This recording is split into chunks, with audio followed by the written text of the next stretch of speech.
Welcome back to Race Control in the Volvo Ocean Race headquarters. I'm Jenny Tulloch. I have with me Nikolai Sehested from Team Vestas, and we are here to welcome in 6th place team on leg 3, Team SCA. But first, let's take a look at the team that won this leg, the Chinese team, Dongfang Race Team.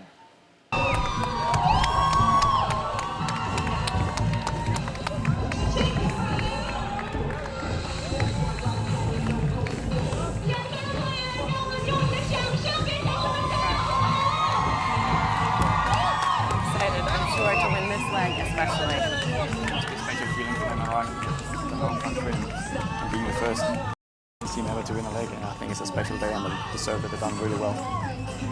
And we heard Charles in the first leg. They admit that he was surprised that their team were able to be second. They now definitely have emerged sort of as a force to be reckoned with and the overall leaders of the Volvo Ocean Race. Definitely, I mean they're one of the favorites in this race. Absolutely, they have a great boat speed and they do a lot of things right and always seem to be in the right place at the right time, so they're definitely one of the favorites. And of course, an amazing finish here for Dongfang Race Team after leading the leg for more than 21 days. The first time we've seen a dominant leader of a leg. This leg 3, they led from the first morning essentially until the end. So very nervous for Charles Caudrelier, the skipper there. But a great welcome for them early this morning in Sanya. That was earlier this morning. This is now hopefully live in Sanya tonight. As you can see, a beautiful skyline at night. Quite vibrant, these images. That's really beautiful. That's going to be amazing for the girls to arrive in Sanya with this background. We've almost had everything we could ask for today with the sunrise finish of the first team, then 4 really close finishes after that. I mean, Brunel and Montfray finished within 0.3 nautical miles of each other and within 2 minutes, essentially, of crossing the line. And then, of course, now to have that beautiful city skyline for Team SCA as they cross. It's a pretty special day. It's been a really good finish. I mean, I think the girls is probably going to be able to see the light from far out. You can see quite a lot when you're out there. The water, you can see almost 15 miles. So I think they'll see the light and they can actually see the home now. Do you think it feels closer at night then, actually, than it would in the daytime? Yeah, it's a lot easier to see the lights at night and you can see them from a long distance. So I think the girls has been seeing those lights of the buildings for the last maybe an hour, and just makes them feel closer and closer. Well, this is now pictures from the Boatyard there in the Sanya Race Village. You can see Dongfang Race Team and Abu Dhabi Ocean Racing already out of the water. That's the 1st and 2nd place boats. They take them out to do a full overhauling, masts down, etc. before the next leg. Yeah, they do a full service on the boat. They take rigs out, sails off. Everything's going to get serviced and checked, and it's going to be really busy the next few days for the shore crew to make sure all the systems are ready to go again and put the boat back in the water in a week. For the sailors, in many ways, I'm sure they're bummed the leg took so long, and for the shore crew, of course, it compresses the amount of time they have to actually refit the boats. It's now only 11 days till the next start, so pretty difficult to make sure that they can get everything they want done to the boats in time. Yeah, they're going to be really busy, but there's also the Boatyard service from the Volvo Ocean Race, and they're helping a lot as well. So they got to be able to make it all ready to go and just have all 6 boats on the line again in time. I'm loving these city buildings. I mean, huge fish tanks, ultimately digital fish tanks that I actually would be shocked if I was sailing into a city seeing that. I'd be a little overwhelmed, but it's almost like a welcome to China, here we are. It is really spectacular. It's classic China, I think, with these buildings in the background, and when you're arriving there, it's always quite special. So you go with the team, you go to Sanya in a couple of days. What's the intention for you guys once you're there during the stopover? We're going to keep our activities going at the stopovers, and we still have, a lot of fans and guests and sponsors to take care of, and we're going to make sure that we still show that we're fighting hard in this race and we're still doing a race to come back in the race. So we have a lot of things we need to do still. A bit like the sailors looking forward to getting to Sanya, just not quite, maybe not quite as much. You don't need the shower or the food or the rest nearly so badly. Wow, great shots of the Boatyard here. You can see the bottom of Dongfang. Have they taken out the rudder?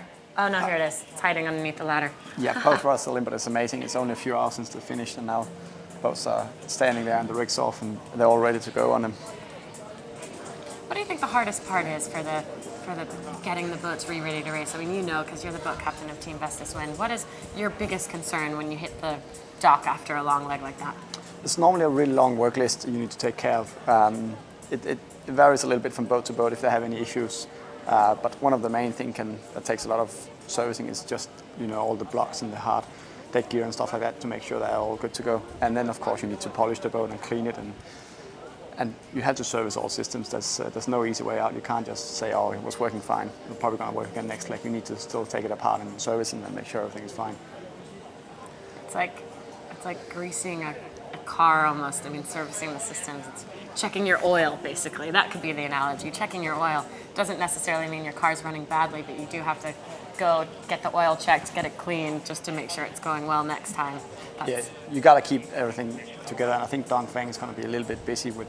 They have some issues still at the back of the boat where the spinnaker block is mounted, and they still seem to have some delamination there or something. So I think they're going to be busy looking into that and see if they can solve that problem once for all.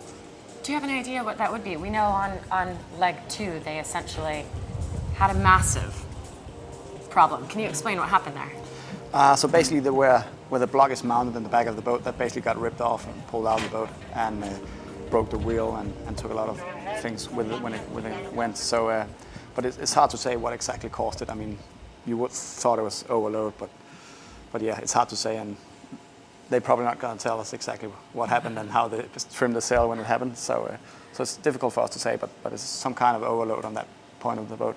We can see SCA now rounding the point at the bottom of Hainan Island, doing 11 knots at the finish line just around the corner there, close to the marina. I think probably less than 10 minutes now towards their finish, especially doing 12 knots. It's a good sign they have breeze and they're keeping the speed up. I was a little bit worried that the breeze would drop at night time and it'll be a long way in for them. But it looks like they have good breeze all the way. Amazing blue buildings and ferry boats there, just off Serenity Marina. I'm hearing from race control it's more like 15 minutes for the SCA finish. It'll be a special welcome for them as always, a big crowd and big support when SCA arrives. So I think they have the same support here as they have all places. We can see now on the dock, that's Team Medica. They were third place, the Turkish-American team with their first podium finish. The youngest skipper in this race, Charlie Enright, and the youngest team in this race. They're very much in a learning mentality, a youth team, and many of the guys hadn't even crossed the equator before, and I'm not sure, like yourself, on leg 1, but I'm sure that boat will be soon to come out. You can see very close to them is where the Boatyard, where Abu Dhabi is, up on the hard.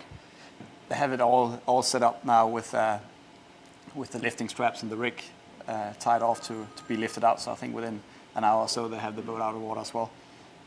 Wait, so explain that again. Can we see the lifting straps here?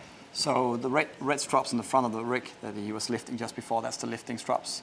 And then you can see there's some red lines attached to the rigs, and that's control lines, so when you lift the rig, you can control it. So on top of the deck, the orange straps, that's what actually lifts the boat. You center lift the boat, and it's quite heavy, but it's impressive. You can just lift it from 2 points in the center. And do they have to drop the mast first? They don't have to, but what they probably do is they take the rig out first, and then they lift the boat afterwards. Okay. And we could see the travel lift in front of it was essentially the big white marine travel lift. They won't use that. They use the okay. white crane on the left. That's just next to Abu Dhabi right now, because they need to lift pretty high to get over the cradles and put it in. But yeah, it's a big gear to lift it out. Working through the night scenario? Yeah, these shock riggers are going to work all night long and get the boats ready. It's impressive what they do in each stopover. What is the role right now of those guys on the board? It's almost like they're just cleaning up at this point. First of all, they're emptying the boat and taking all the stuff out and cleaning it. It's quite smelly after a long leg in the heat like this. So first of all, it's cleaning and taking all the stuff out before they lift it. And yeah, then they take the rig off and put that down on shore. And afterwards, they take the boat out as well and start taking it apart. The hosing and rinsing part is kind of an interesting scenario of it all. It is it's a big thing, cleaning the boat and making it smell good again. It's quite a mess downstairs, I'm imagining. It hasn't been too windy, so things haven't been thrown around, but it's still, warm and humid downstairs. Well, 5 teams are in now, so we've seen Dongfang Race Team and Abu Dhabi Ocean Racing up on the hard. Medica, the third podium team, still in the water. And then it was Mopfre and Brunel with that really tight fight to the finish line. That was interesting as well. We saw Brunel essentially gain over the last 6 or even 12 hours to the finish, but couldn't quite get past Mopfre. Yeah, it was a really tight finish. I think it was in 1.5 minutes. So it must have been a little bit frustrating for Brunel gaining and then running out of racetrack just at the end. But yeah, they seemed to be struggling a little bit early on with the speed, and then they found the speed in the end, and yeah, just gained on Mapfre. When speaking to Mapfre, it sounded like they were a little bit nervous of their boat speed, so there might be a little bit of debriefing going on right now within the teams and trying to figure out what the difference was. He told us, yeah, that Brunel was faster. We didn't know what was going on, but we also heard from Bauer that they had a bit of oil or sludge stuck on their boat, on the bow of their boat, after coming through the Straits of Singapore. So for a while, they felt really slow. But the final team now, Team SCA, within 15 minutes, as we've said, we're hoping to get them on a live X soon. If not, we'll definitely get them on a phone call after they cross the finish line. Beautiful pictures, though, from the dock, now that we're able to get. I think we'll see the crane coming in soon and start lifting Alumetica. That'll be some cool shots as well. It is a big boat to lift around, but it's quite easy to handle, and they do it so many times, so they're used to it. And let's talk about the role of the shore team versus the sailors. Essentially, when they get to shore, you've told us that the sailors have written a list of what needs to be fixed and hand that off to the shore team. And then is it sort of a sign-off? So they get to wave goodbye to the boat and have it be cleaned up while they're gone for a little while? It's a little bit different from team to team, but no, most team, they still, the sailors still hang around and still work hard to get the boat ready. For our team, I mean, we didn't have many shore crews, so a big part of it was actually the sailors as well helping out and making sure that things got fixed, which is also, a cool part of the race as well, taking care of the boat and working with all the systems.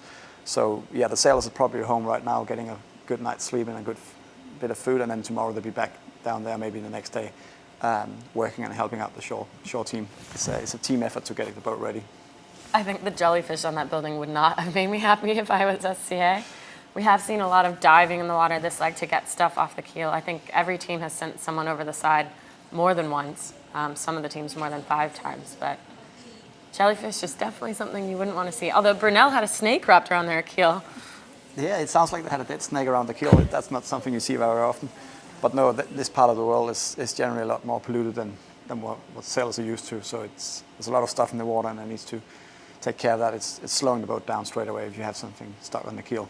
Yeah, and it's something sailors are really upset to see as well. None of us like to be seeing the earth harmed or seeing the oceans polluted. So we've had a lot of unfortunately sad feedback on this leg about the level of pollution. But of course, they also went through the busiest shipping strait in the world, at least in terms of actual amount of boat traffic. I think there's another strait that has more tonnage. But now we're getting live pictures from Onboard Team SCA. I'm not sure if Karina can hear us. Are you there, Karina?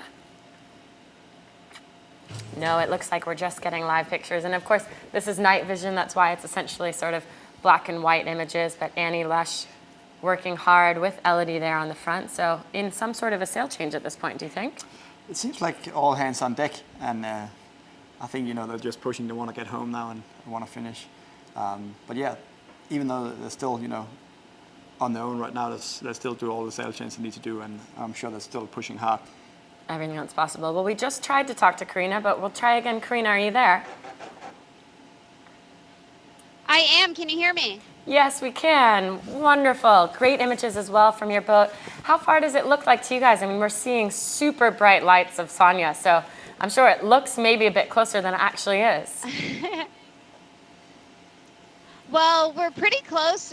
We're hoisting the J1 right now to go full upwind. And then once we do that, we should have only a couple more miles to go. So right now you can see the lights of all the ribs coming out. And I'm pretty shocked how many there are considering the time of night. What time is it there for you guys? I mean, for us, it's the middle of the day. It's 1 or 2 p.m., so kind of funny to see it be pitch black where you are. Yeah, I think your guess is as good as mine. I think we're about 6 or 8 hours ahead of time. But you know what? After arriving in Abu Dhabi at 4 o'clock in the morning, this is a great arrival time. How's the mood on board? I mean, you've seemed to have a much better leg, at least early on this time, very close to the competition, learning a lot, totally in the fray. How have the girls been? I think every single one of these girls is incredibly excited with what's happened, finishing on the same day as the leader, below 100 miles with the rest of the fleet. It's extremely exciting. everyone smiles, you know, and each and every single one of us will be the first to say that we are so excited to start leg 4 and really just show everybody and give it everything we got. Well, it's good you're excited to start leg 4 because it's definitely a shorter window of rest on this stopover than I think any of the teams wanted after such a long leg at sea. But I have with me, Karina, Nikolai Sehested from Team Vestas Win, so he's going to say hello. Hey Karina, how you doing? Hey, Nick. Good. How are you, Nikolai? Nice to talk to you. Yeah, I'm good, thanks. It's good to hear from you again. It looks like you had a long, light leg. How are you doing on the food situation? You still have any food left? Oh, yeah, we rationed to a bit of a spare meals today, but we have tons of bars still, and everyone's well fed. And we only had a half a meal for lunch because we're about to go get fried eggs and avocado and bacon right now. I can imagine you're looking forward to that. That's always a good thing when you're docking in and you get the good food again. Is that what the team wants? Is fried eggs, bacon, and avocado the sort of menu of choice of SCA when you hit land? Yeah, it's egg sandwiches, burgers, and I think some cheesecake and pear yogurt. Okay, I'm not going to ask about the pear yogurt at all. That's really funny. What is the weird? I mean, maybe that's the answer. That is actually the weirdest one I've ever heard of a craving of anyone to have. That's awesome. Aside from food. That's a Stacey Jackson craving. Nice. Okay, I'm going to make fun of her later. Aside from food, what is it that you guys crave when you're at sea? What is it that you want the most, essentially, or even just think about the most on land?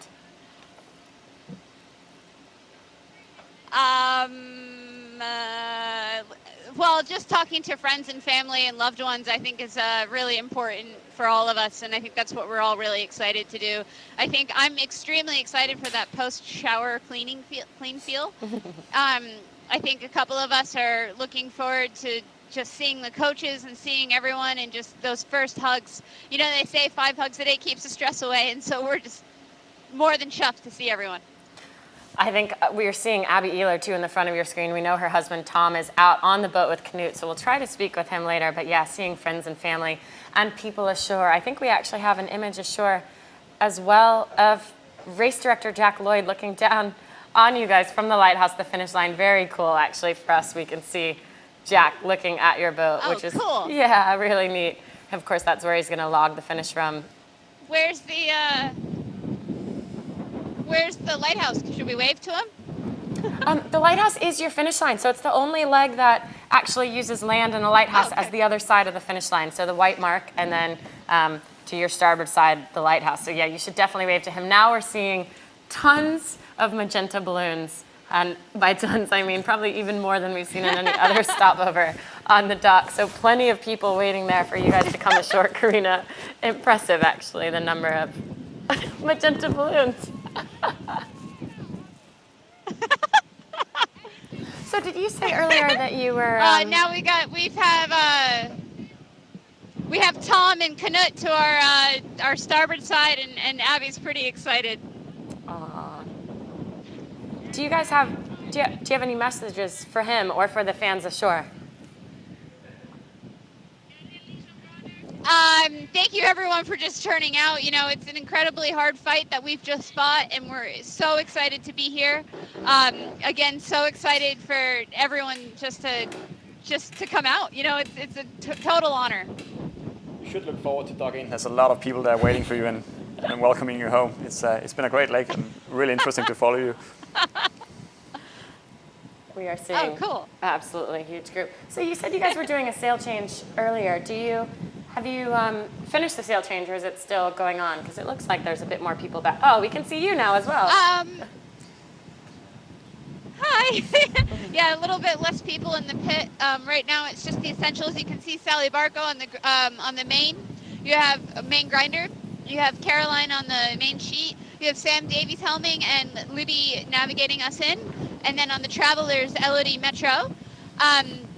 They actually did not complete the sail change, so we're still on the fro. We were going to go to the J1. Still might, but yeah, we're still on the fro. So we'll ask to talk to a sailor soon, but I'm guessing you might have to wait until the sail change decision has been made or executed, essentially, because we do know it gets a little bit sketchy around that corner when you're switching between the two to try to make the finish line. We shouldn't say too much, but a lot of the teams finished in the throw. So. We just saw your short crew as well, guys in magenta shirts. Well, let on me shore. see. Oh, cool, cool. Actually, we're going to tack, so that's going to be our next maneuver. Perfect. Okay. Well, we'll just keep creeping on both the dock and you guys on the live X because it's really fun to see. It is a wonderful crowd, Karina. You should be excited. It looks it looks amazing. Yeah, what's happening ashore in Sanya. How bright are those buildings that you guys are seeing? I mean, we saw some awesome skylights, city lights earlier when we were on a dock cam. I'm not gonna lie, it's pretty cool. They're pretty bright. It reminds me a little bit of Abu Dhabi coming in at night. You know, it's a new city, isn't it? Okay, Karina, we're gonna hang on to the line with you, but we're gonna just switch over to Knut for a bit. So if you could stick with us, but we'll be on the other line talking to Knut for a little while. I think we now we have Knut now, and as we said, we have the husband of Abby Ehler on board with Knut as well. Knut, are you there? Yes, I'm here. It's I'm standing just behind SCA, and we just say hi to them. They were super happy. Great to see some different faces. And I'm standing here with Tom Ehler, you know, who is part of our race management team and also is married to Abby Ehler, one of the top sailors on Team SCA. And Tom, you know, when I had some of the girlfriends or the male sailors out, I asked them, how does it feel waiting for your smelly husband? But it feels a bit bad to ask about the smelly wife, doesn't it? I mean, what do you think? What is she going to look most forward to right now? Right now, I would say she's looking forward to a nice hot shower and some fresh food. I'm pretty sure SCA is going to put up a great show in the pavilion. It's going to supply the girls with drinks and burgers and everything that you can ask for. Great. And Tom, I mean, you have been waiting for her for a few. You know what is it like when she comes home?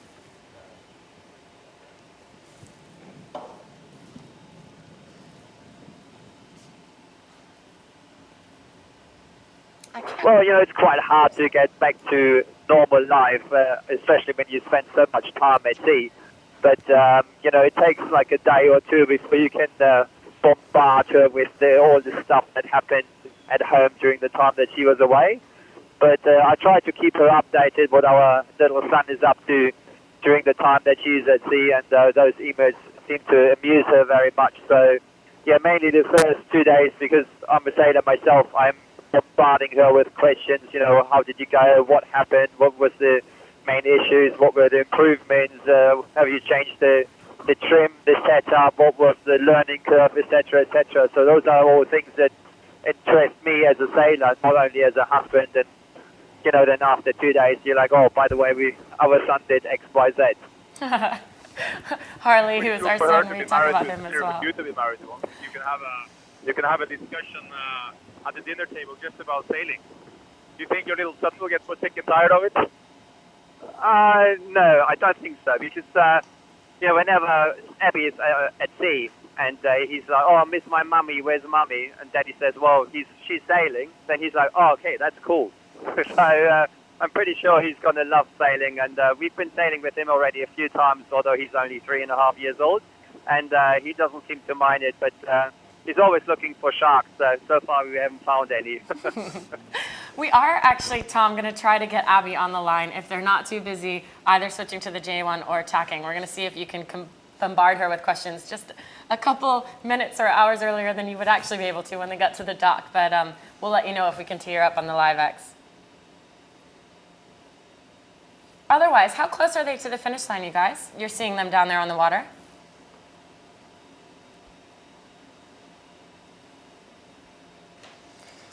And if we do still have you on the rib, Knut, we hear that they're about to tack, so maybe get out of the way of them tacking. But I'm not sure if you're still there on the line. Okay, so that's the word, is Team SCA is going to have to tack. And it's interesting because we saw the first team have to tack to lay, and then essentially, correct, the following 4 teams all kept getting lifted around the corner, never had to tack, could lay into the finish on starboard. But now maybe it's a nighttime thing. Maybe you don't quite get those huge lifts. No, it seems like it's really, it's all up to those puffs coming down with the lift early on, if you could lay the finish line or not. I think Mapfre is quite happy they got the puffs and the lift, so they didn't have to put a tack in front of Brunel. But Exactly. Unfortunately for the girls, they have to put a tack in now, and it might be a little bit harder with the throw, but they'll be fine. They're probably going to stay in the throw and save the last peel and save the J1. Yeah, not have to bring a sail back out of the bag to then just put 2 sails away shortly after to get to the dock clean. And it's probably really short after the tack before the finish line. It looks like on On the tracker. the tracker that's only a few minutes afterwards. We're seeing now a shot from onboard, from the hatch cam back to Sam Davies at the wheel. Although it doesn't look like there's anyone in the cockpit, so they all must be forward because it's quite light. Yeah, it looks like they're really soft, and they still haven't tacked. They're still heading on starboard. So maybe they're trying to squeeze it, and which means that it looks light and soft because they're sailing close to the wind and not much breeze. But if that can save a tack, it might be worth it for them.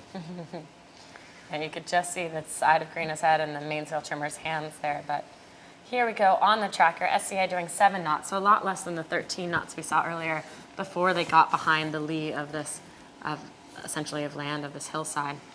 They will have to tack, though, it looks like. To sail upwind, you can only sail 90 degrees, and they're not quite laying that mark, so go a bit further before they're laying on port. Yeah, they have to tack, and I think it was a good call for them not changing to the jib. It looks like it's so light now, they need the biggest sail they can upwind. So yeah, you wouldn't normally use the jib when you're sailing upwind, but when it gets really light, you use the bigger masthead 0 or the fractional.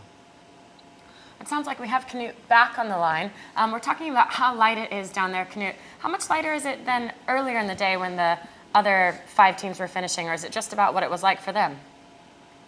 No, I tell you, it's still pretty good breeze. I think we have 5 to 6, 7, 8 knots now. It's just dropping a little bit. There is wind across the whole bay, which is a good sign because I was out there 2 days ago and there wasn't anything. It was a mirror the whole night and the whole morning. So we've been lucky. I mean, it's great. The whole Team SCA team here is getting ready for a tack, that last famous tack that we have seen the other boats performing for the last sort of 5-6 minutes stretch to the finish line. They're all setting up for it now. Interestingly, they haven't hoisted a jib yet, but they have time, because they have no one really breathing down their necks now, so they can do a conservative move. But it's a spectacular view of, if you can imagine, we have the whole skyline of Sanya behind. And one thing they're good in China with is LED lights. And every building looks like a discotheque. And you wonder how people can even sleep in these apartments because it's like I'm watching television on 55 different those big buildings there. It's amazing. But they're just now furling their Cosero and getting ready for that last tack into the finish line. Nice and easy tack. They have less wind than the boats in front of them, so they can do a pretty sort of normal tack. They don't have to bear away for a furl or anything like that. So. They look good. Tom, what do you think, Abby's husband? That performed tack well for you? Well, yeah, no, hopefully the final tack, and it seemed a bit slow. They might be a little bit tired, and but no, all good. Yeah, see them shortly. I don't think he's going to have a tired wife coming home tonight. I think we lost your signal when we started talking to Tom about their poor son, who's 3.5 years old, who has a sailor mum and a sailor dad, and the only thing they talk about at dinner tables is sailing. So we all hope he doesn't become a soccer player because he will be in deep trouble. I would say he's probably not aware of any other sports, but I know Tom is a good triathlete as well, so there's at least biking and running existing in that family also. It's funny because we keep talking about Abby, and she's the person closest to this hatch camera doing her job in the pit, so it's quite amusing to see her face and just the corners of her face while having both of you guys on the line. But it looks like there's an incredible crowd on the dock as well, Knut. Tell us what it was like earlier for the teams coming in earlier today. Well, it was amazing. I mean, it was so many people that came, and obviously Dongfeng was special, and I think it was a sense of proudness. There was a lot of wet eyes, a lot of tears on the dock, actually. So people were really touched, I think, about the whole story with these sailors who started training here in Sanya in February last year, and a lot of people knew that they were here at the training base, and there were 40 of them, and then they're coming back. Not only coming back, but they're coming back even winning this leg. So they were incredibly proud. There was a lot of Chinese flags everywhere. But all the other teams as well have had great support. And what I've been really surprised about has been the number of boats out to meet them, because it's not that common to have small leisure boats, in China. So every single of the Volvo Ocean 65s have had a fleet of power boats and even sailboats meeting them on the water. And even now with Team SCA, there's lots of boats around here. I must admit that half of them doesn't have any navigation lights. That's a bit scary. And it's completely pitch black dark. And some of them have pink navigation lights, and some of them have blue, and some have yellow. And I see a few with green and red. I think that's the one we have ourselves. So even the boats on the water are like their own little LED display. Very Absolutely. Chinese. We met a fishing boat this morning that had a full discotheque on board, but no green and no red lights. But they had a lot of disco lights. Can you see now how far they are to the finish line? They've done the tack, so obviously they think they're laying, which must mean only within a couple minutes. Well, I can tell you that I don't think they are laying the finish line. So I think they tacked a bit early, because where they're pointing right now, they're pointing definitely, quite a bit of a distance. I would say about 300 meters below the line. So they are going to have to make at least one more tack, maybe even two. I mean, if they. So seriously, they really have to tack more, because I can see our race director's position. Jack Lloyd, he lives in top of this little lighthouse. The man in the lighthouse is standing on top of this red-white lighthouse where it's been sitting the whole day, and he is still quite a bit further up the coast. So I would say that if they wanted to make the finish line, they tacked probably 5 minutes early. So they're going to have to make at least one more tack, and now it's just about how far in they dare to go on the depth side, and they wouldn't want to go too far, because there is some reefs there close to the land. We don't like reefs anymore, and we want them to tack out soon. So I think we will see at least one more tack, maybe even two now. So I think we still have Karina on the line as well. We're going to see if you guys can hear each other. Do you have any questions that you want to throw to Karina? Yeah. Hi, Karina. Can you hear me? Hi, That's yes, cool. I can. Can you hear me? Fantastic. We can even talk. No, it looks like you guys are having fun. But there is a discotheque in front of you. But don't go to that nightclub. There is one further up the coast. Okay, good. I hear the dolphin's So, pretty good. You can hear the Dolphin Club is apparently very good. Yes, that's even further up. So then you have to tack now. Actually, if you want to go to the Dolphin Club. But it's great to see. Great to see. How has the leg been for you? I mean, you have one of the toughest jobs on the boat, covering it all.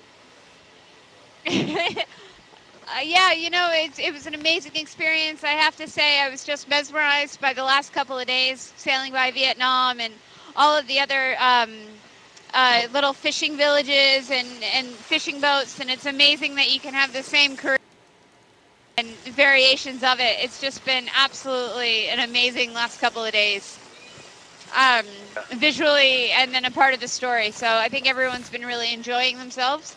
And as you can see, we've just put in our tack, which might be our final tack. Right, we're unfurling the fro now. Yeah. Yep. So, yeah. You see further up, just in front of the finish line, there is first high-rise buildings with an aquarium on it at the moment. Or now, huge. Yes. I see that. And this, yes. Don't go there. That's too far. Okay. All right. No, okay. Noted. Great to hear you, and thank you for all the hard work. I mean, very few people realize how hard it is to actually sit in your boat and edit video and send it from that little media station in the back. It's a tough. Was it hot in there? It must be incredibly hot this leg, no? Well, I think the fan didn't stop running, so thank you very much. I really appreciate that.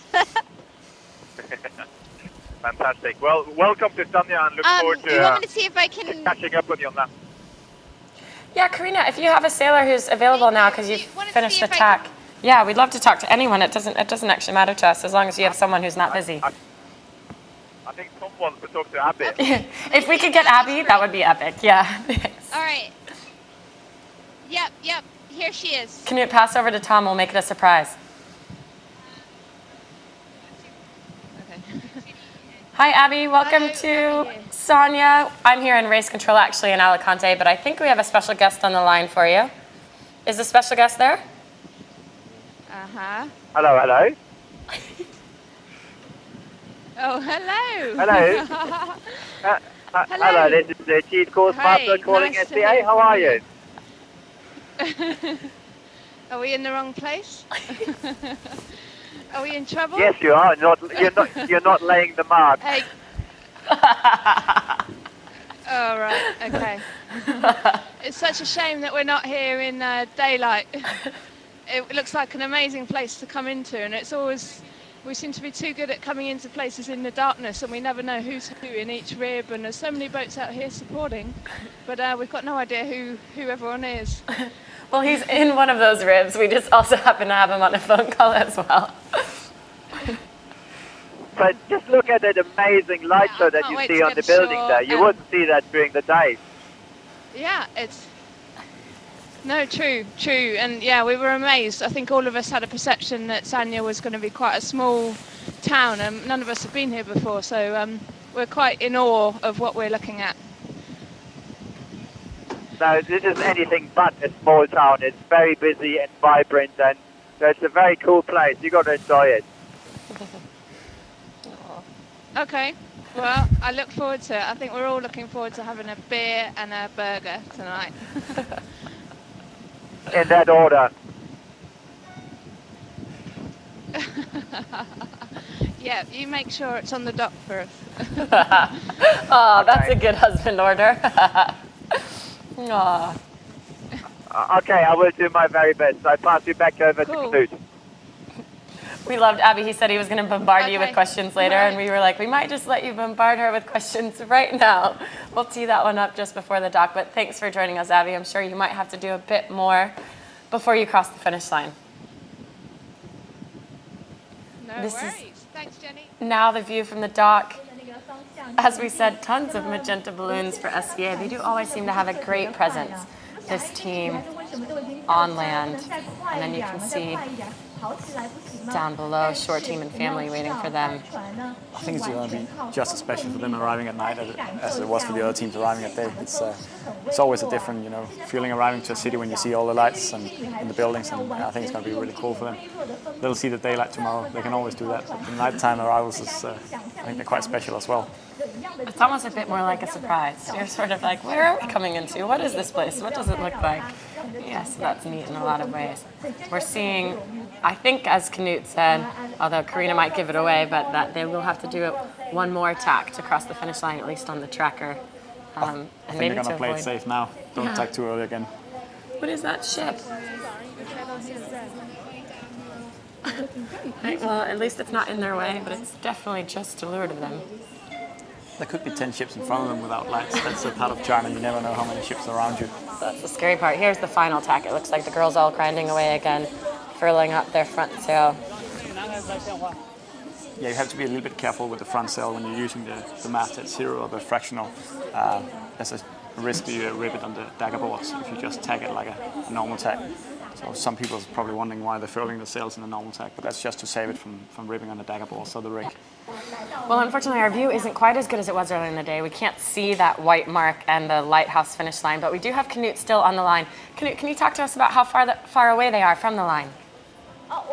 Yeah, well, they made sort of what I think is going to be their last tack. They may have to do even one more to cross the line, because right now they're sailing a course that's almost parallel to the finish line. So I think one very short tack when they get up to the line, and then they have big crossing. So well, the wind actually dropped for them, unfortunately. This is quite typical. You get really close to the finish, but never close enough. And now there is less wind, so they're taking them a couple of more minutes before they actually can cross it. But there's a lot of small boats out there, I tell you. They all have different flashing lights, and we have the police, and we have the Coast Guard, and the Navy, and we have customs and security, and all kinds of different. And then we have a lot of media boats with Chinese journalists there as well. So I see them now slowly. They're almost completely parallel to the finish line now. And if they tack in about 3 minutes, they're probably cross, and then another 30 seconds on the other tack. So that's what you have. Probably 2 minutes, 2.5 minutes left. It's hard to get. It's difficult to do the distances at night. Exactly. Well, at least we're giving the crew ashore and the fans ashore time to get lined up. Now everyone's got their spaces on the rail. They're totally elbowing each other. Well, ballooning each other. Can you call it that if you're hitting each other with the pink balloons? I'm the wrong one to ask about that. In Danish you can't, so I don't know about English. How many other boats' ribs do you think are out there, Knut, just from our side, essentially watching them finish as fans and spectators? Well, boats with lights on, I don't know, 20, 30, 40 maybe, but boats without lights, another double that probably. Wow. The big there's a sailboat sailing to me here, and that sailboat doesn't even have any lights on. So we can see them now in shot. They have a lot of regulations and laws for some things, but obviously on the water it seems like it's quite unregulated. And now I think the SCA girls, they are definitely, Team SCA is getting ready for the last tack. They're slowly starting to furl in their code zero and swinging the boat, turning the boat up for the very last little. That's going to be like a 30-second sail on starboard tack across the line. They're pretty much on the middle of the start line now, about 4 boat lengths below it. It does look like it's gotten much lighter.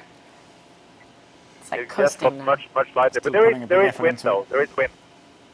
Good, that's helpful. It has happened in the past in this race that boats have parked up on the finish line. We had it in Lisbon last race. We had one boat passing another on the finish line. It was pretty sad for those who got past. But they are just starting to accelerate after the tack, and they can't be more than 1 boat length under the line now. It's just about getting closer. We see a little grinding duel with Sally. A grind off with Sally and Sarah. I'm not quite sure what they were trying to grind at that point, but that was quite amusing. Yeah. 3 boat lengths to the finish. Slowly. Now it can't be more than, I would say, half a boat length. And they're trying to pop the battens in the main, so it's quite light when they tack and the main battens aren't popping. We do have in vision now the white mark just to the right of the screen. Looks almost yellow at this point, but as you said, coasting across, they might even need to tack again. And they crossed the finish line. Team SCA, the all-female team from Sweden SCA, and finally we have the whole fleet across the finish line. And there's fireworks going off. There's small boats there with fireworks on. This is interesting. It's a little sailboat that has the whole battery of fireworks in the cockpit. You couldn't doesn't see the boat until it lit the fireworks. Well, great job to Team SCA crossing the line. We can now see them celebrating aboard. They've just gotten word that they finished a little bit hard at night to know the other end of the line. We can hear those fireworks as well, although we're not seeing them in vision. The girls furling up the front sail now, the first step to getting the boat back to the dock, get the sails away. It's like pulling into the driveway and turning the engine off. You know, step 1 is put it in park. Step 1, furl the sail. Yeah, furling up one last time and then getting the main down. I think they'll be heading to shore really quickly. I think they're really looking forward to getting. But it's cool to see all the happy faces, and they've done really well. They had a good leg. We've actually heard a bit more about food from the girls than we have the other previous teams. It must be nighttime. All you just really want is dinner. You want that beer and burger, as Abby said, which is good in many ways. You need something that you have to look forward to when you get to the dock. Yeah, the last few days they've all been, having their own things they've been looking forward to. It varies between showers and food and different things, but yeah, you always have things you're looking forward to and things you're missing out there. Amazing streamers and balloons, and I'm actually not even sure what these things are they're holding. I don't know what you call them, the sparkling things. Sparklers. Okay, Chinese version of sparklers.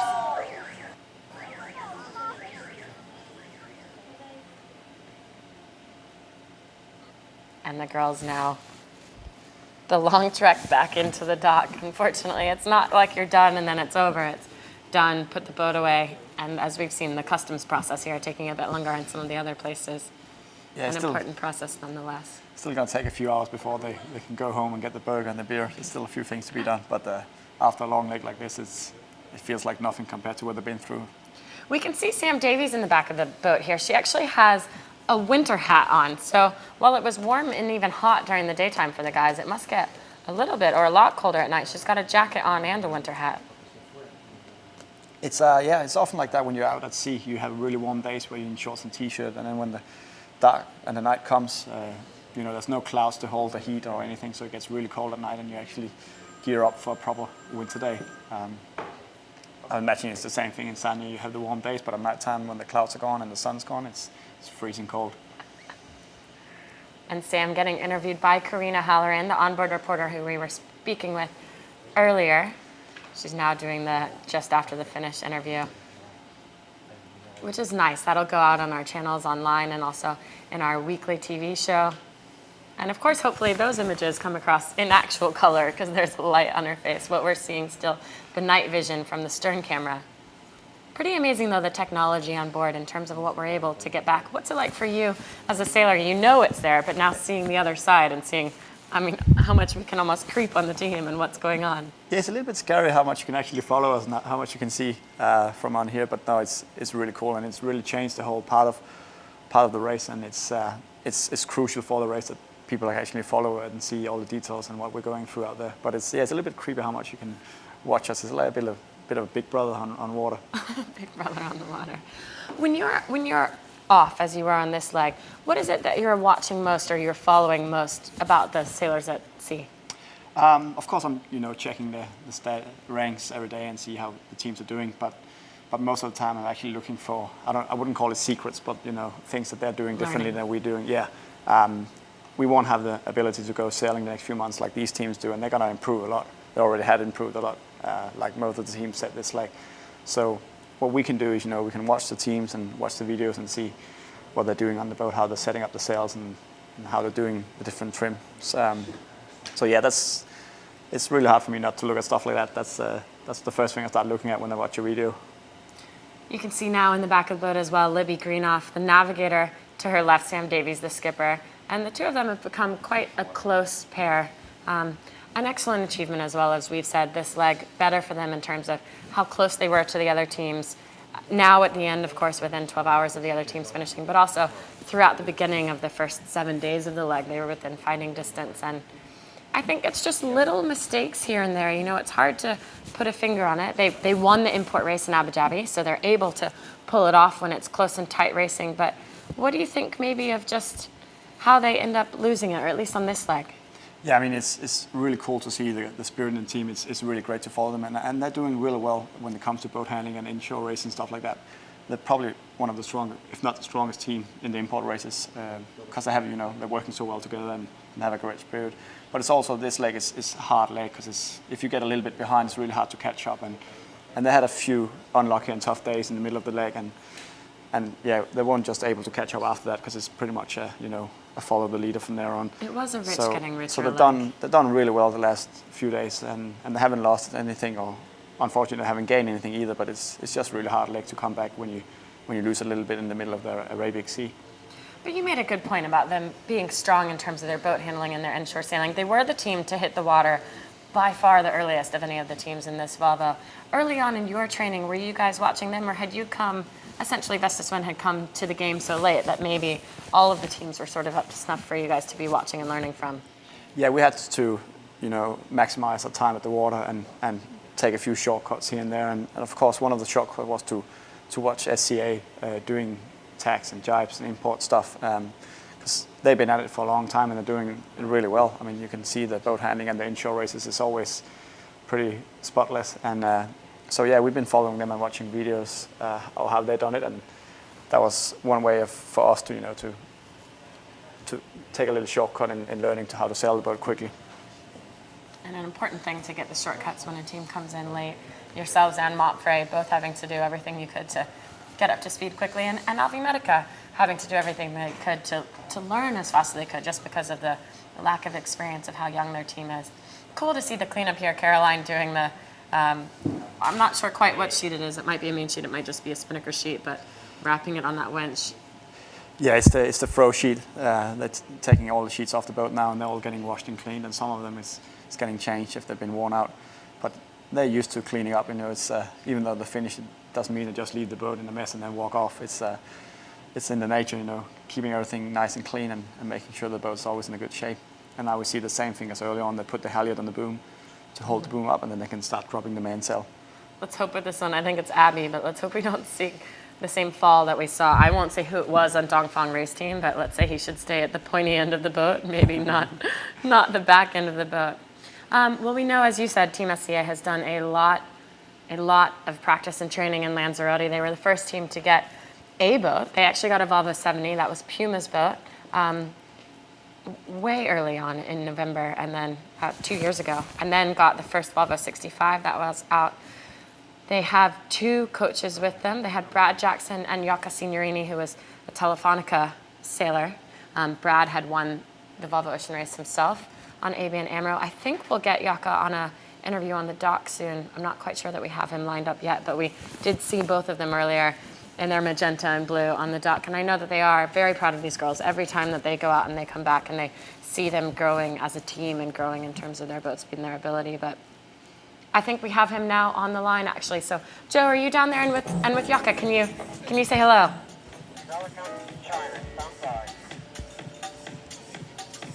Well, we can see Joe, and we've got Jocka as well to her left, but I think she's not actually hearing us, unfortunately. So we'll keep trying to get that. There we go. Good evening and welcome to the dock here in China. Yes, I am here in Sanya, and Team SCA have just crossed over the line, and all of our fans, our SCA fans, have all been going absolutely crazy waiting for the girls here on the dock. But before they cross customs, I've just got Jorka, who is the team coach here, for one of the team coaches for Team SCA. So, Jorka, they've done an amazing job this leg. They really have, stayed with the pack for the first couple of weeks very, very solidly, and you must be quite impressed with their performance. Yeah, well, I think the girls are doing very well. We understand what are the challenges and difficulties out there. Of course, we would like them to be beating the guys more often, but I think just to finish within I think 12 hours from the first or something like that it's a good improvement. And as you mentioned before, the main difference is the experience. So they are trying to catch up a big gap of experience, and we hope that they just keep improving. And let's talk about this leg a little bit. I mean, it has been really treacherous with the Malacca Straits, the Singapore Straits, and all of the different obstacles that they've had to cross. And they've really done a great job of manoeuvring around those. I mean, it was a very dangerous leg. Yeah, this leg is very curious, It's I told the girls it's a little bit of a swimming pool sailing. A lot of the time it's very light winds, but the Malacca Straits, we know it's very difficult. Also the Vietnam coast, so there are a lot of different challenges, especially with all the fishing boats and fishing nets. So it's intense, tricky, because the wind is very, very unstable. A lot of clouds as well sometimes. So we're very happy that the boat it's arriving now in good shape, because the next leg will be another tough one, and the stopover is quite a short one. And team-wise, they seem to have really gelled a lot more on this leg. I know that there seem to be some frustrations this leg, but this leg they seem to have really, really kind of come together. They were laughing and joking and kind of having a really great time out there, and kind of really focusing forward. Yeah, I mean, we had a very long period of preparation, and the girls, they've been knowing each other for a long time. They've done many miles before the race starts, so I guess it's just them getting more and more used to be on the boat, to be doing their job, and perhaps this time they felt sometimes that they could keep on with the pace with some of the boats. So let's see. We're gonna have some time now to chat with them, do a good debrief, and see how they go. Well, congratulations to Team SCA. I'm going to hand back to Alicante and to Jenny. Thank you very much, and we'll hopefully see you a little bit later. Excellent to hear from Jocka and to know what he thinks. I mean, essentially, experience, they need to just keep getting better at it and getting better at it. And he's still proud of the team and in whatever place they come. I think, especially after having such a good import race though in Abu Dhabi, you're seeing what's emerging as a lot of experience from a team that hasn't had that much before. Yeah, absolutely, and he's got a reason to be proud. They're doing better and better, and closing the gap of experience between the more experienced teams, and yeah, they're fighting really hard and have a great spirit. So I think they have a lot to be proud of on Team SCA. We can see back on board the boat now. We're trying to get skipper Sam Davies on a live X call. I'm not sure if she's able to hear us at this point. Sam, if you can hear us, let us know. No, I think we've just got images at this point, but not sound. It does look like they're all folding the mainsail. She's a little bit busy backing the boat down while they take the mainsail. As you said, quite a heavy process to get that, quite a hard process to get that heavy sail. We've got Karina in the back of the boat now, and she's waving a phone. So 2 different methods of communication to talk to Karina. I think she's showing she's on the phone. So let's talk a little bit as well about the girls are able to sail with 11, the boys only with 8. How much do you think that helps them? Maybe how much does it hurt them? I mean, there's a lot of pros and cons for each thing. Of course, it's helping them sometimes being 11, which means they can get a little bit more sleep and a little bit more rest. But other times it's not helping them at all because there's only a certain amount of jobs on the boat you can actually do. For example, when you need to manage the boat, like grind the sails, there's only 6 spots on the grinding pedestals, and so you can't get extra girls on there. So stuff like that is not really helping them. But yeah, I think being a few extra people helps a little bit extra with the rest, but they still have to work just as hard, and because you can't have more people on the helm or more people on the sheets anyway. It's still a lot of stuff. It's still a one-person job, and so there's no shortcut for them for being extra people, only a bit more rest. And what about in terms of the weight? I mean, we were talking earlier about how Team Brunel brought the least weight, Team Medica actually the most, and on for this leg, a very lighter leg, you would maybe think their positions would have been swapped, that Brunel would have been doing better and Medica worse for having brought that. But we know with SCA, with 3 extra bodies, they have a bit more weight on board. Do you think it's a hindrance or no? Of course, you want to be as light as you can, but without offending any girls, I don't think they're that much more heavy than the guys' team. I mean, each guy has a few extra kilos than each girl, so I think there only might be 1 extra person in total weight. But yeah, you want to be as light as you can in this light stuff, and so it's hurting them a little bit. But then again, they also get more rest and a little bit more sleep, and they might gain it back, which means they can be 100% focused all the time. It's a really valid point. It's hard to think about the lack of sleep, but so often, if you just need 2 extra bodies up to do a maneuver and other people could still sleep down below, that would be a huge thing to come up rested later. But it seems almost like every single maneuver on the Volvo Ocean 65s needs all hands on deck. Is that mostly right? Yeah, each time when you're doing a peel or sail change, it's all hands on deck. You're not many sailors already on the boat to do the stuff, so you need all hands on deck. Except if you're doing, for example, a reef in the mainsail, you can do that. It's just the watch and then maybe the navigator or who's awake. But other than that, you're all guys on deck when you're doing a change or any big maneuver. We've got Karina now on the line, I think, still not quite in touch with Sam Davies yet, but we are hoping to hear from the skipper. Actually, Sam, I'm hearing someone laughing. Is that you? Yeah, that's you. Oh, that's me, yeah, that's me. I'm sorry.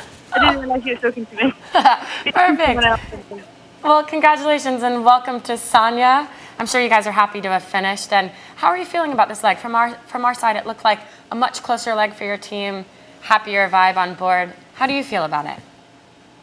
Yeah, it was really good. We felt like we've learnt a lot on this leg and really moved forward as a team together. And I think the first half of the leg, we're really happy to stay in contact with the fleet, and especially in visual contact, and that really helped with us with our boat speed. And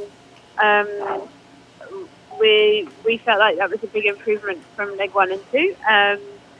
A bit frustrated to lose them just before the Malacca Straits, and then be unlucky through there. But generally, I think even even then we felt like we're just making leaps and bounds as a team with our teamwork and also with how we're learning how to sail the boat. And I think the feeling is on board that we're really happy to be here. Everyone's really tired because it's been although not windy, it's been a very tiring leg with lots of manoeuvres. And however, I've just got this feeling on board that it feels like everyone can't wait to go again because we think that we have improved and we just want to show what we've learned in leg 4. So I think we'll enjoy the rest, but I think it's a really good vibe on board, and it's nice to finish with that feeling like we're impatient to get out here again. It was a tricky leg, though, and a dangerous leg in many ways, especially with all the shipping traffic in the Malacca Strait. How did you handle that and the pressure of having those difficulties to maneuver through? Yeah, for me, I think that was probably the most going into something that's quite unknown and that's notorious for being quite dangerous in terms of obstacles and traps and things that can damage a boat or put the boat in danger. And obviously, being responsible for all of that was quite stressful for me. But again, I think the fact that we all knew it was going to be hard and we worked through that as a team as well, and everything actually seemed quite easy. And in a way, it was actually fun to have all those challenges because we were working through them really well as a team. So, however, I think through that whole Malacca Straits and Singapore Straits, I don't think I slept very much, and I was pretty tired on the first part of the beat up to South China Sea, and that's when I realised how much that I guess probably the pressure on me as being responsible kind of showed up more afterwards. But yeah, I was really happy how we sailed as a team through there, and so no, it's good. Managed to overcome. We have to motor towards the beer. So another question for you. You guys, you won the import race, which was an impressive milestone in and of itself, and you've done quite well in the import racing so far. But it seems a little bit like we might just be missing something to be able to perform as well offshore. What do you think that is? Is it just experience? Yeah, hang on a sec. Where's Abby? Yeah, can you just slow down a bit? Too much throttle Sorry, on. Jenny, I'm doing two things at once. No problem. I think sometimes we're missing a little bit of boat speed still, but as I said, I think we've moved forward on that during the leg quite a lot, and I think we've gained a bit more performance there. Maybe it didn't show because it was sort of during the leg that we learned quite a lot, and yeah, we've still got to work on that. Boat speed's pretty vital, and also going the right way, of course. But I think it's something that slowly we're working on. But it's just that this race is so hard because everyone is so good, and we're racing in a one design fleet, and the level is very, very high. So you can't make it a tiny mistake. So, but yeah, I think we are moving forward, and I think we feel like that. Yeah, we've made some leaps and bounds, and we should be able to hang on to the feet better, and even be able to sort of race a bit more with the others in the next leg, we hope. Yeah, well, it's been incredible team spirit and impressive sailing. Anyway, let's hope that we're able to see you guys do it again in the import and on this next offshore leg. And of course, welcome to Sanya and congratulations, Sam. Thanks so much. Thanks, Jenny. So we're hoping now to be able actually to take a look at the Team SCA import race win in Abu Dhabi. I think we have that video for you lined up. And it's here in the race village where 6 teams are preparing to leave the dock for today's import race.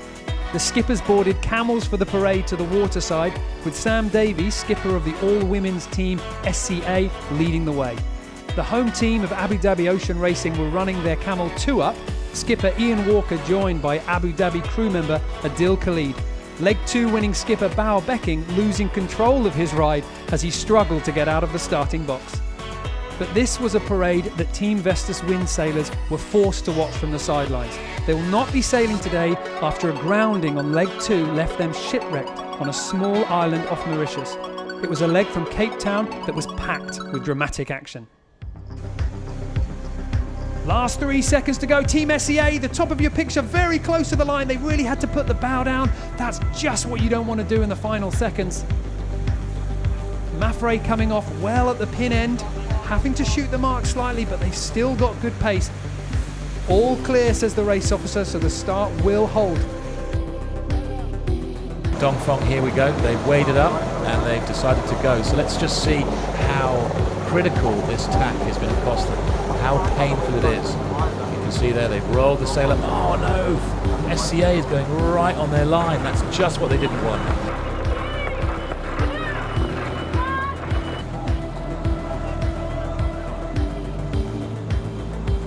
Team SCA lead the import race here in Abu Dhabi after a commanding decision on the first leg and dialed into some beautiful breeze.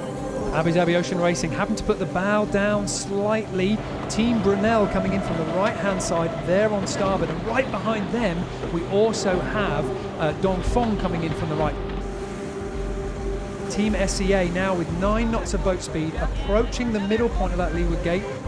Beautiful, and look at that, hardly any speed washed off at all. Chasing Team SCA hard, going on to the second lap of the inshore race here in Abu Dhabi. Team Brunel leading the pack. So last mark, last top mark as they come up to this turning mark. They will bear away round the mark with a convincing lead as Brunel just basically stopped looking to beat SCA, but more to cover Abu Dhabi. There they go, they've crossed the line, high fives all round. Very, very satisfying race. They made that look easy. As Team Brunel crossed the finishing line to take second in the Abu Dhabi In-port race. Abu Dhabi Ocean Racing now crossing the line to take third place in their home waters.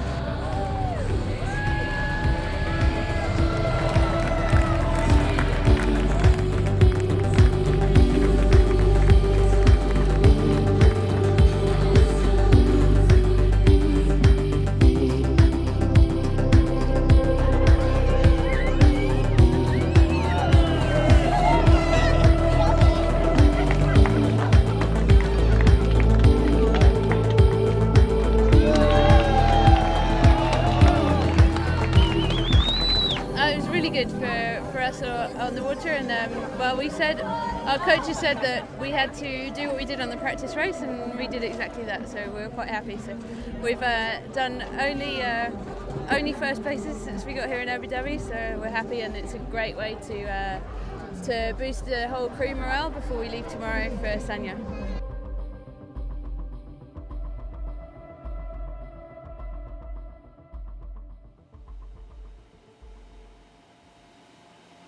Well, it was a good win for them in Abu Dhabi. And now, of course, here's the dock in Sanya.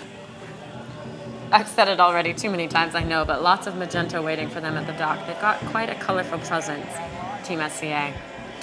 Must be really close before the dock in. Can only be a matter of minutes. Actually, it's interesting, these blue lights, they've lit up the water there in Sanya. Underwater lighting, do you think?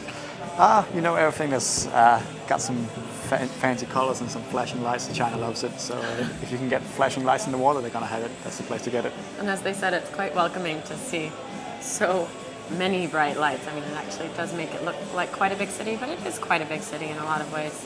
I think when you go to Sanya, you're always surprised how big the city actually is. It's you think it's just, you know, a little summer city with tourists and stuff like that, but it's a huge city.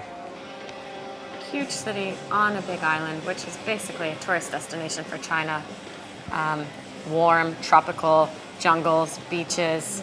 And Team SCA, of course, they use a squad system. So what we've seen is 2 new girls on this boat who've been rotated in and out, especially as Sophie heard her back in the last leg.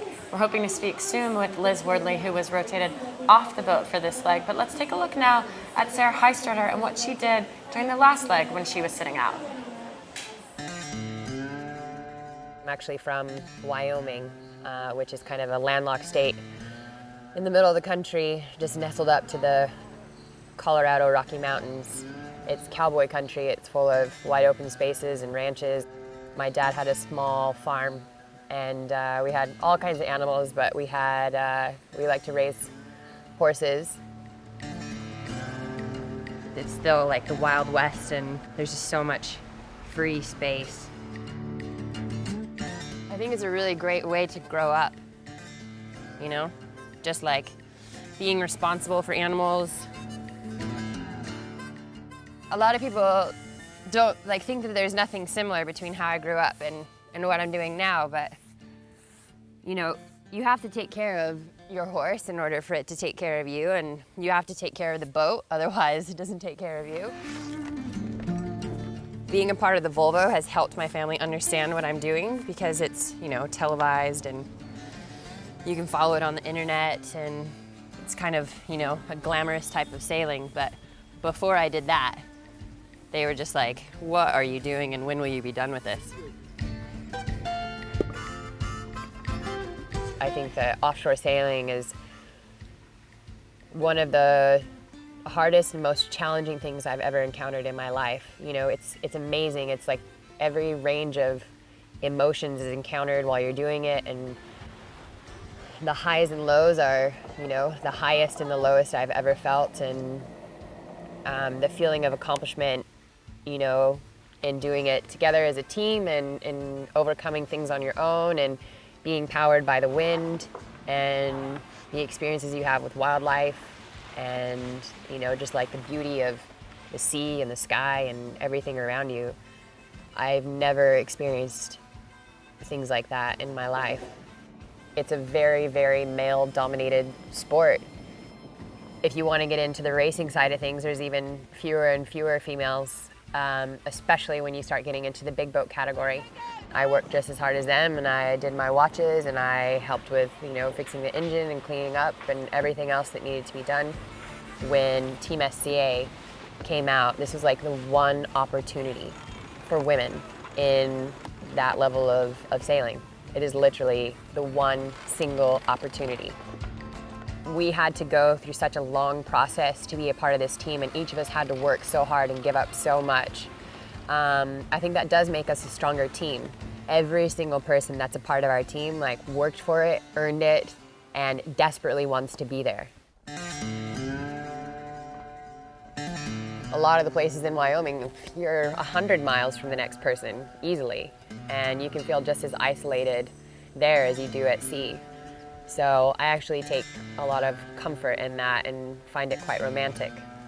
That's why I've been able to go offshore and be completely fine with the nearest point of land being more than 1,000 miles away, and I've never had any issues with that.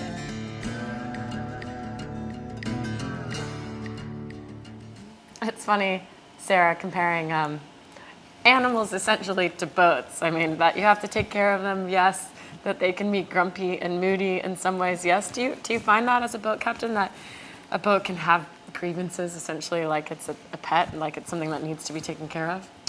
I don't know if I look at a boat as an animal, but yeah, definitely you need to take care of the boat. And if you think something's all right and you say, "Oh, it'll be fine," it won't. I mean, it's always going to come back at you really, really hard. So as soon as you think there's something you need to service or something you need to check, you have to do it straight away. Otherwise, it's going to hurt you the baddest in the worst time you can imagine. So it's pretty hard taking care of that boat. There's a lot of systems and a lot of things that can go wrong. Okay, well, let's actually talk now about Team Vestas, the boat. It's currently in Italy. It came from Malaysia, essentially, on a ship. Actually, let's take a look at that. We have a video of the boat getting put onto a ship in Malaysia.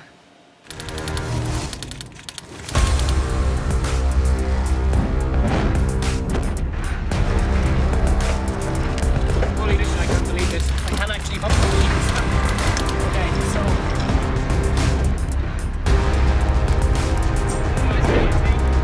I don't know what's happening.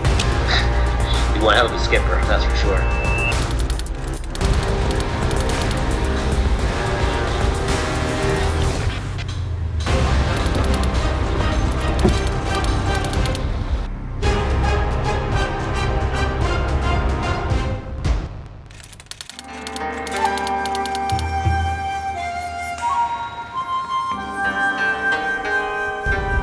Right now we're waiting to meet with the Port Authority, which is to basically give us the all our security passes and things like that to get onto the ship. I think hopefully it'll be pretty smooth to get on the Maffey and out of the way for the next 2 or 3 days to do the testing we want to do with some of Stefano's guys from QI for NDT stuff, and then also have a guy from Persco out here, and we'll go over a rebuild schedule and now try and align things a bit better than what we've just been guessing at for the last couple of weeks, and hopefully it's the next step in a long chain. Yeah, obviously yesterday was purely about getting the boat unloaded off the ship and then getting it down into a section of the yard that we can safely work. It's now about just doing all the due diligence and ticking all the right boxes so that by the time the boat is loaded to go onto a ship to Italy, we've got a very good game plan and a strategy as to how we can try and start this repair. Yeah, in all fairness, this paints a pretty honest picture of the situation right now. You don't really get used to the look of it. It's not like you show up the next day and it seems a bit better. It is what it is. Yeah,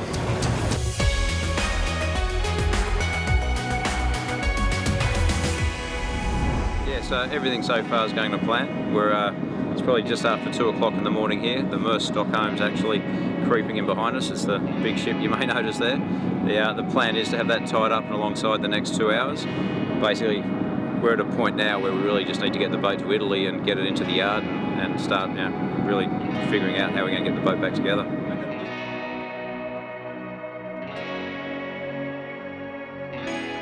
Slowly, plan, plan. That would be down. So it just doesn't end. The reality of it is like this is just going to be a push right until the end of the race. As simple as that. We are in total recovery mode for the next 6 months.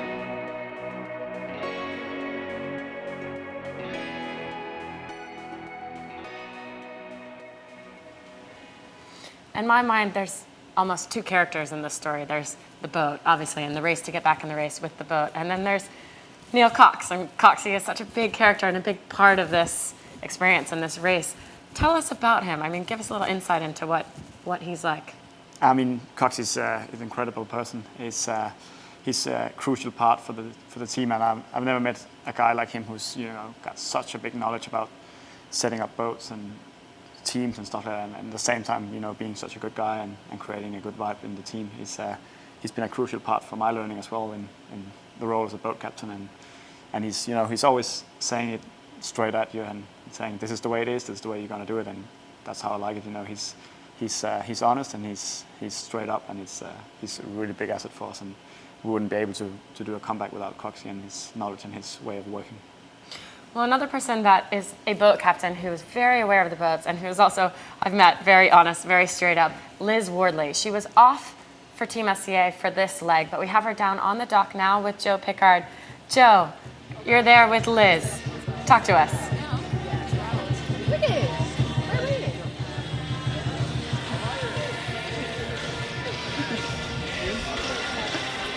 I think we have Joe now, and we have Liz Wardley. Good evening and welcome back to the dock here in China, and I've been joined with Liz Wardley, who is one of the team members of Team SCA. Liz, you stood out for this leg. Good evening and welcome to China, back on the dock, and I'm joined with Liz Wardley, who is, of course, one of the key team members for Team SCA. Liz, you stood out for this leg because, of course, it's a rotating crew. So how have you been finding kind of being dockside this leg? It's been pretty interesting. I think it's almost been a little bit more stressful than actually being on the boat, because you get the positions so much more, and you play with the routing a bit yourself and say, what are they doing this, what are they doing that, what are they doing that? And it's quite stressful, but it's quite exciting as well, and it's been a good way to reflect on the race and learn a few things as well. It's been good. Of course, when you're actually on board, you're not able to follow any of the social media or anything that the Marina's putting out. I mean, it's not really interesting to kind of sit there and read her thoughts and find out what she's actually writing about you guys. Yeah, no, it's really interesting. You sort of get a completely different perspective, and also reading all the blogs from the other boats, just to see how their life on board goes as well as compared to yours. So it's very it's good. So what do you think about the performance of the girls this leg? Yeah, no, I think they've done really well. The first part of the course, they were really close contact, and they wanted to learn so much, and it's been really, really good to watch. So you must have been in a serious training mode for the last 2 weeks while the girls have been out. While the girls have been out at sea. Tell me a bit about your training regime. Well, I've been trying to train as hard as I can, of course, to be strong for when they arrive, and been able to surfing and trying to enjoy myself as well, of course. Surfing? I'm not sure whether does that count as part of the training regime, or is it pure fun? Pure fun. Well, thank you very much, Liz, and congratulations again to Team SCA. And we're going to welcome them into the dock very, very soon. So hopefully, Jenny, you'll be able to see all the pictures back there in Alicante, and of course on the web. And come back to the show. Thank you very much. And congratulations to Team SCA. Incredible to hear from Liz, and of course, she's the boat captain, as are you. We've seen, I think, one of the hardest things for the girls was engine failure, but what was the hardest, before, of course, the awful night, what was the hardest thing that you guys had to deal with on board while racing? I mean, we had some engine problems as well, and of course, the engine is really crucial because that's charging the batteries, and without batteries, we have nothing on the boat. So if you have any engine problem, that's a major. And worst case, if you don't fix your engine problems and you can't charge your batteries, you have to retire from the leg, because all the navigation, all the software and the computers and fans and everything is running on those batteries. And you're also controlling the keel with the engine and the batteries, so you can't really sail the boat without batteries. It's not like you can just cruise and take it old school. You need all the system to work. We think it's a sailing boat that's purely powered by the wind, but especially with the canting keel, but also even just the ability to drink water the whole time. I mean, it's not like you guys are carrying water for 23 days. You're using power to then desalinate ocean water, everything else, even just having to boil water to then be able to rehydrate freeze-dried food. It makes it quite reliable on electricity and power on board. So engine being the thing that drives the electricity. Yeah, without the water maker, you won't have any food or any Heistarter. So we're quite, we really need that engine to run. And I think most of the time it's running pretty nicely and it's pretty stable.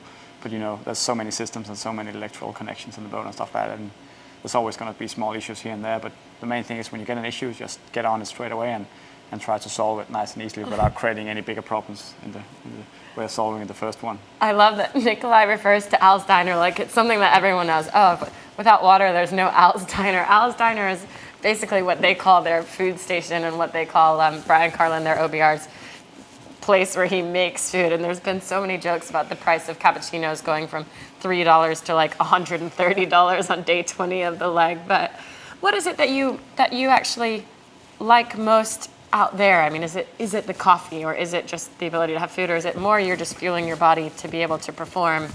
It's a bit of a mix. Of course, you're just fueling your body so you can keep pushing hard without sleep and much rest. But it's also, you know, having a little break sometimes and enjoying a coffee and just have a little moment off where you just sit and relax a bit. So it's also, you know, it's not just the food. It's also actually when you get the food, it means you have a little bit of time off where you can breathe and just relax a little bit. So you're looking forward to go off watch sometimes and getting downstairs and get a nice warm meal and a little bit of a rest. Well, that's what happens when you're down below and off watch. But let's see now what boat captain Abby Ehler, she's the boat captain when Liz Wardley is not on board. Let's see a little lesson from her about sailing.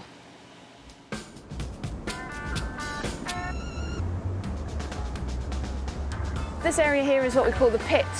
It's basically the control centre for any sail adjustments that we want to make, and that could be hoisting, dropping, furling or reefing. So we've got a number of clutches here, as you can see.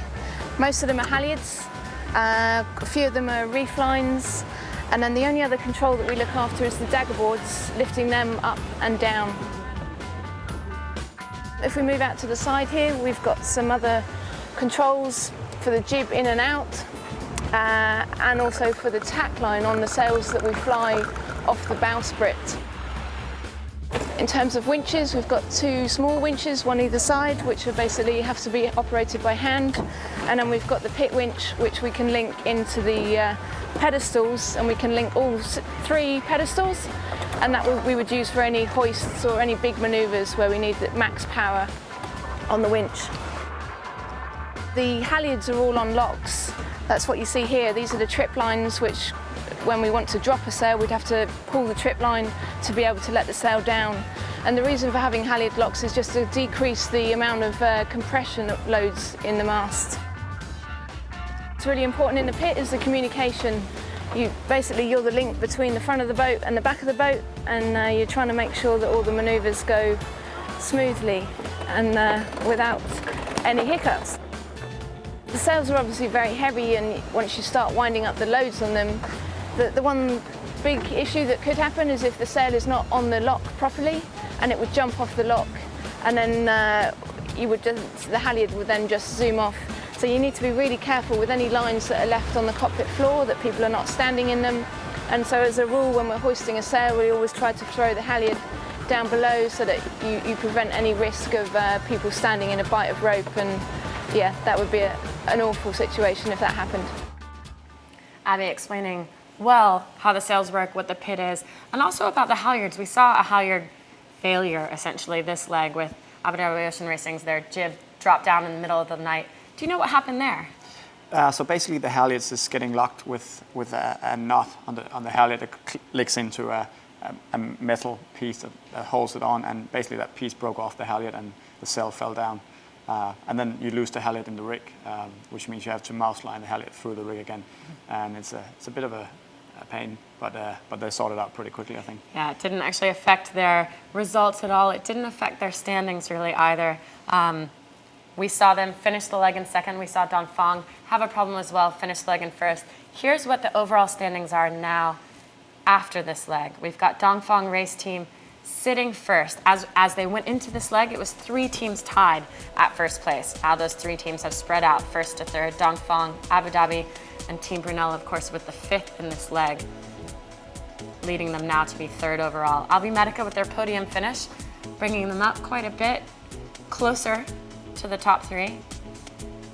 And then Montfray still having struggled after the first 2 legs. 5th and Team SCA in 6th.